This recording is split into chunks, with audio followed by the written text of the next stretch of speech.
Waalaikumsalam warahmatullahi wabarakatuh. Apa kabar anak-anak? Baik, Ibu. Sebelum kita mulai pelajaran, silakan berdoa bersama-sama. Bismillahirrahmanirrahim. Oke, Ibu absen dulu ya. Hari ini Hakikota Bajiro Mamlu'atun Mu'arifah Hadir. Ektada Binabil Hadir. Misbahul Bayhaqi. Sakit. Sakit apa? Nggak tahu, Bu. Bilangnya sakit. Ali Mustafa. Ali mana Ali? Mas aku bolos. Oke, Balia Jayanda. Di. Anissa Audila. Kiro.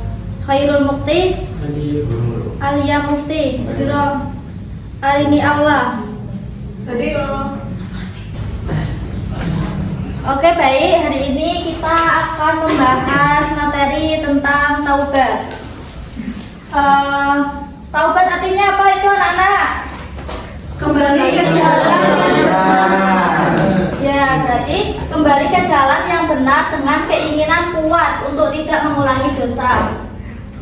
Jadi kita sebagai manusia kan pasti punya kesalahan ya atau dosa. Seperti yang dijelaskan dalam hadis riwayat Ibnu Majah. Coba dibaca bareng-bareng. Semua Bani Adam pernah melakukan kesalahan, dan sebaik-baik orang yang salah adalah yang segera bertaubat. Nah, dari itu kita harus ingat karena kita mempunyai kesalahan dan jangan lupa kita untuk bertaubat. Di sini perintah taubat dijelaskan dalam Quran surat At-Tahrim. Wahai orang-orang yang beriman, bertobatlah kepada Allah dengan tobat yang semurni-murninya. Yaitu tobat apa? Ada yang tahu? Tobatan masuk. Ya. Udah pinter semua ya. Jadi di sini ada dosa yang tidak diampuni oleh Allah. Ada yang tahu nggak? Dosa yang nggak diampuni. Ya, dosa syirik. Ada yang tahu nggak dosa syirik itu apa? Ya, betul. Oke. Selanjutnya, jenis dan syarat taubat. Di sini ada dua jenis dosa. Yang pertama itu dosa terhadap Allah dan dosa terhadap sesama manusia. Contohnya dosa terhadap Allah, Mbak Arini, Hakikota, contohnya apa? Meninggalkan sholat, Bu. Ya, terus Mbak Mamlu Atul, dosa sesama manusia contohnya apa? Menggibahi, menggunjing. Iya betul. Positif perilaku ada.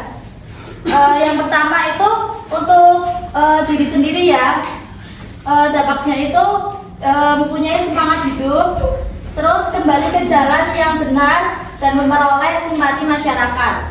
Kalau untuk orang lain, mengembalikan nama baik keluarga, hilangnya kecemasan masyarakat.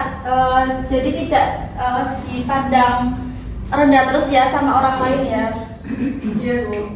Misalnya kalau tidak meremehkan dosa, tidak pernah meninggalkan sholat atau tidak berbohong ya, Ya, dosa Bu. sekecil apapun ya. Ya. Terus yang selanjutnya menutup dosa dengan kebaikan. Berusaha menutupi perbuatan dosa dengan amal baik, melakukan hal-hal baik ya. Terus yang ketiga itu tidak senang melihat dosa. Contohnya merasa tidak senang jika melihat orang lain berbuat dosa. Jadi misalkan ada teman kalian yang berbuat dosa, kita harus itu ya ingatkan, nggak boleh berbuat yang tidak baik gitu ya. Ya, Bu. Terus bergaul dengan orang soleh. Contohnya memperbanyak pergaulan dengan orang-orang soleh.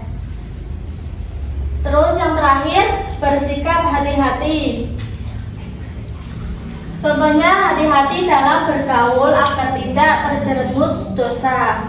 Jadi kita itu harus mempunyai teman yang baik ya. Kalau tidak baik tinggalkan saja, gitu ya. Iya Bu. Sampai di sini ada yang ingin ditanyakan nggak? Enggak, Bu. Udah paham? Oke, tidak ada pertanyaan. Udah.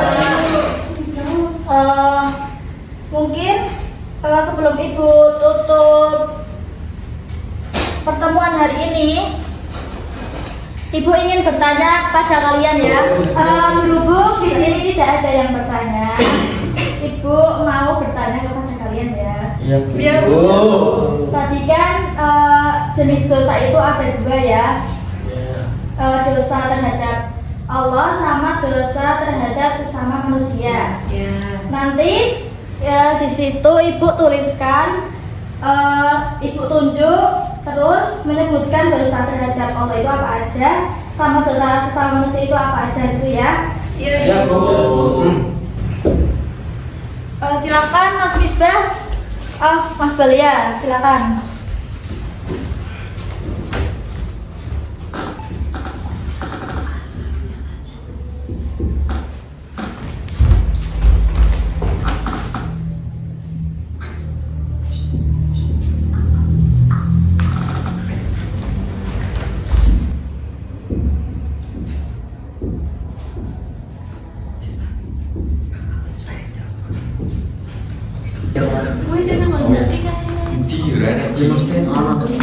Oke, jadi dosa terhadap Allah itu yang pertama itu tidak sholat, itu benar nggak? Betul. Yang kedua mabuk, betul? Betul. Kalau dosa terhadap sesama manusia, yang pertama itu berbohong sesama teman, betul nggak? Betul. Kalau gibah, betul. Oke, udah paham semua ya? Oke, mungkin itu saja pertemuan hari ini. Sebelumnya baca hamdalah bersama-sama. Alhamdulillahirrabbilalamin. Wassalamualaikum warahmatullahi wabarakatuh. Waalaikumsalam. Bersama lagi ini